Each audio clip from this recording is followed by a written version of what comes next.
अहो कल्पनाबाई मैसून लय हुशार आहे हो. MBA शिकलेली हाय, तिला 99 पैकी 100 मार्क आलेले आहेत. तुम्हाला काय अशी तशी वाटाली काय? अहो जाऊ द्या मग. मी पिंकीला तिला एक प्रश्नाचं उत्तर द्यायला सांगा बरं. सासूबाई तुम्ही बडबड करू नका, डिस्टर्ब करू नका मला. अहो कल्पनाबाई बसा की गुणानं उगा. बघा मी सून डिस्टर्ब झाली, बसा उगा गुणानं. अहो मी तर म्हणाले माझ्या पिंकीला फक्त प्रश्नाचं उत्तरच सांगा की.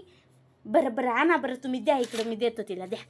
आहे सुनबाई, त्या पिंकीला प्रश्नाचं उत्तर येणार तुला मला सांग बरं उघड डोसं खायली. विचारा लवकर जरा. हां, त्रिकोणाच्या सर्व शिरोबिंदूतून जाणाऱ्या ला काय म्हणतात? त्रिकोणाच्या सर्व बिंदूला काय म्हणतात? काच बिंदू. माय माय माय माय माय. अगं पिंकी काय म्हणतात ग त्याला? अहो त्याला इन सर्कल म्हणतात. हो इन सर्कल म्हणतात. माय सुनबाई, मी तुला लय हुशार समजत गेलो ग माय. अरे जा तिकडे बसावं डोकं.